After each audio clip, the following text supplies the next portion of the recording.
Yeah, I see a lot of coaches on Instagram that they promote this being in ketosis all the time because otherwise you're not going to be able to lose weight. Well, that's rubbish. Absolute nonsense. Ketosis is one of many pathways in the human metabolic system that is activated when it ought to be for the reasons it ought to be. You are still perfectly capable of oxidizing and using fat stored on your body for energy without reference to the ketogenic pathway. It's called beta oxidation. Mm-hmm. It's the normal pathway by which fats are oxidized. Okay, so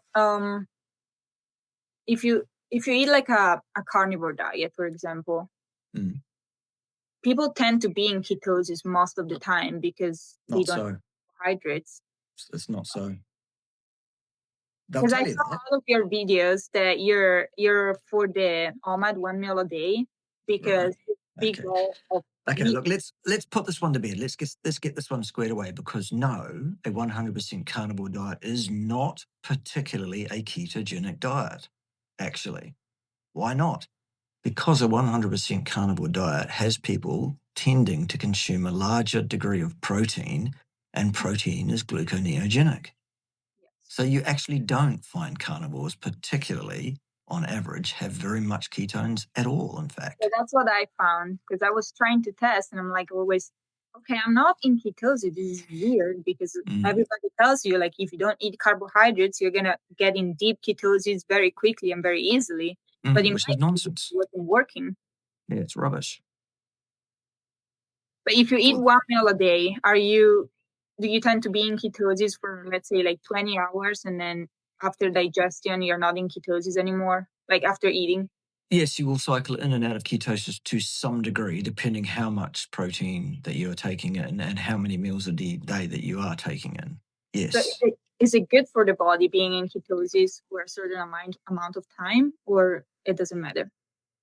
If you're in ketosis all the time, 24/7 for a long period of time, that is actually very, very bad, probably. You do not want that. That is not a good idea. Why not? Because it will mess up your thyroid function.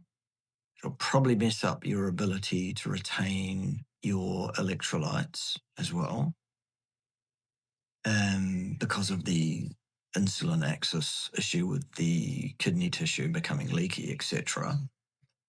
It will tend to lead to a reduced basal metabolic rate, which is not a good thing. You are supposed to drift in and out of ketosis on a daily basis, at least once. Yeah, so these people that think ketogenesis is the goal and being in ketosis all the time is the goal and having purple on the stick, no, people. You've been misinformed. You've been had, I'm sorry. What is the amount of protein that you need to get out of ketosis? To get out of ketosis, it depends. Yeah. Your mileage will vary. It depends on your body mass, your gender, your activity level, your age and stage, all sorts of things. What I normally suggest to people is, at large, as a rule of thumb, for want of a better term, you should probably aim for an intake of 2 grams of protein per lean kilogram of body mass in one meal once a day, plus or minus 10%. Why only in one meal?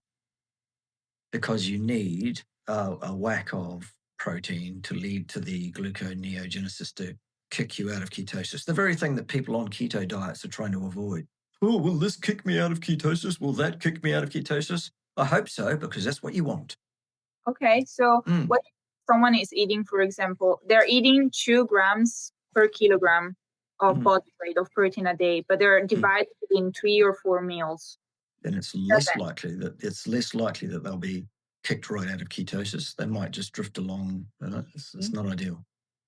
Why is it not ideal? Well, because the amount of protein taken in at one time is the thing that's likely to lead to the effect that we're looking for. Okay. And so having all of your protein in one meal, does it have any effect on your muscle mass or your ability to put on muscle? No, probably not. Yeah, okay. Your muscle mass is determined almost entirely, beyond your genes, that is, by your training status. And not really very much to do with your nutrition at all, in fact. Nutrition has very little impact.